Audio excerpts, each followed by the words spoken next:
exercise 4.2 চোৱা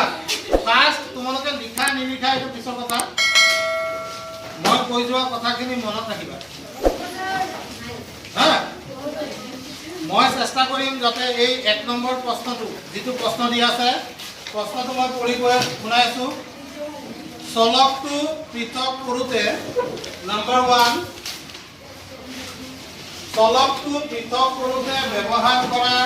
প্ৰথম স্তৰটো লিখা আৰু সমীকৰণটো সমাধান কৰা প্ৰশ্নটো হ'ল লিখি দিও ৰবা চোৱা তোমালোকে প্ৰশ্নটো পঢ়িব পাৰিছা সদায় কোৱাৰ নিচিনাকৈ প্ৰথমতে অসমীয়াত পঢ়ি ল'বা বস্তুটো হা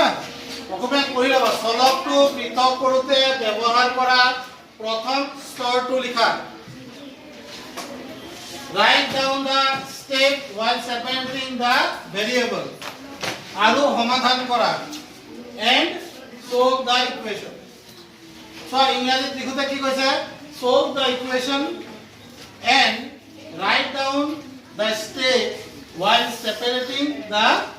variable. Variable মানে কি চলক যাৰ মান যিকোনো সংখ্যা হ'ব পাৰে হয়নে সমীকৰণটোৰ ওপৰত ভিত্তি কৰি ইয়াৰ মান বেলেগ বেলেগ হ'ব ঠিক আছে এক নম্বৰটো চোৱা কি দিছে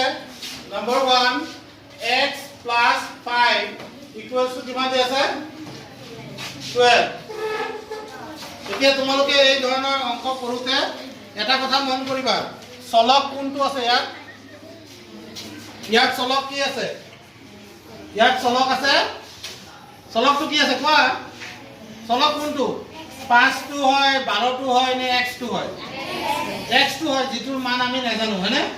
এতিয়া এই চলকটোৰ লগত বাওঁফালে কি আছে +5 আছে হয়নে চলকটোৰ যেতিয়া মান উলিয়াম অৰ্থাৎ সমীকৰণটো যেতিয়া সমাধান কৰিম তেতিয়া বাওঁফালে কেৱল x থাকিব লাগিব হয় নহয় আমি x ৰ মান উলিয়াম এই কাৰণে ইয়াত 5 যোগ হৈ আছে যোগ হৈ থকা 5 টো আমি কি কৰিম বিয়োগ কৰিম কি কৰিম বিয়োগ কৰিম ইয়াত 5 এটা যোগ হৈ থকা নাই জানো এই 5 টো নোহোৱা কৰি দিব লাগিব তেতিয়া তোমালোকে কি লিখিবা S U B R A T R A C T subtract মানে বিয়োগ কৰা subtract 5 from both sides দুয়ো পক্ষৰ পৰা কি কৰিব কৈছো 5 বিয়োগ কৰিব কৈছো দুয়ো ফলৰ পৰা ইয়াত দুটা পক্ষ আছে এটা হ'ল বাওঁফাল আৰু এটা সোঁফাল এতেকে ইয়াত কি হ'ব চোৱা ইয়াত x + 5 আছিল হয়নে ইয়াৰ পৰা কি বিয়োগ কৰিবা 5 কৰিলা ইয়াত আছিল সোঁফালে 12 12ৰ পৰাও 5 বিয়োগ কৰিবা কৰাৰ লগে লগে ইয়াত কি হৈ যাব ইয়াত অকলে কি থাকি যাব x এইফালে কি থাকিব 12ৰ পৰা 5 গ'ল কিমান থাকিব এইটো হ'ল তোমালোকৰ সমাধান সো 1 নম্বৰ অংকটো হৈ গ'ল লখাই দে 7 = 0 ওকে এইবাৰ বাওঁফালে চলকৰ লগত কি আছে -7 আছে অৰ্থাৎ 7 এটা আছে বিয়োগত হয়নে বিয়োগৰ বিপৰীতটো কি প্লাসৰ বিপৰীত কি মাইনাস মাইনাসৰ বিপৰীত কি পূৰণৰ বিপৰীত কি হৰণ হৰণৰ বিপৰীত কি যদি চলকৰ পৰা তো x -7 আছে যদি মই -7 ক নোহোৱা কৰো কি কৰিব লাগিব +7 কৰিব লাগিব এটো কথা কবলৈ মন নাযায় নেকি মুখৰ পৰা মাত লব লাগে x -7 আছে যদি এই 7 টো -7 টো নোহোৱা কৰিব খোজো কি কৰিম দুয়ো ফালে 5 প্লাস কৰি দিম 7 হয়নে কি কৰিবা ইয়াত দেখিবা add 7 এই আছে লিখিছিলো from হয়নে ইয়াত to the both side এতিয়া যোগ কৰিবা to the both side বুলি লিখিবা দুয়ো পক্ষত 7 যোগ কৰি দুই পক্ষত 7 যোগ কৰিলে কি হ'ব x মাইনাছ 7 ইয়াৰ লগত 7 যোগ কৰিলা হয়নে এফালে 0 আছে 0 লগত 7 যোগ কৰি দিয়া কি পাবা ইয়াত কি থাকিব মনুষ্য কি থাকিব x minus 7 plus 7 কি থাকিব 7 7 গ'ল 7 পৰা 7 গ'ল থাকিল 0 থাকিল কি ইয়াত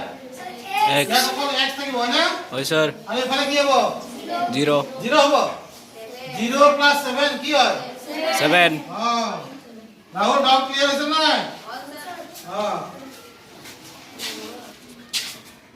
কোনোবাই জানা হা এই আগৰ অংকটো নিচিনা একে নহয় জানো এই অংকটোৰ নিচিনা একে নহয় 2 নম্বৰৰ নিচিনা y - 3 আছে হয়নে y লগত যেটো সংখ্যা থাকিব হেতুক আমি কি কৰিম আতৰাম নাইকিয়া কৰিম হয়নে হয়নে নহয় মানে চলকটো আমি অকলহৰীয়া কৰি পেলাম কোনোবাই পাৰিবা না কি কৰিব লাগিব এতিয়া মাইনাস থাকিলে কি কৰে প্লাস থাকিলে কি কৰে এতিয়া ইয়াত কি আছে -3 আছে গতিকে আমি কি কৰিব লাগিব কি বুলি লিখিম এই ইয়াত লিখা আছে লিখিম কি লিখিম কত রাহুল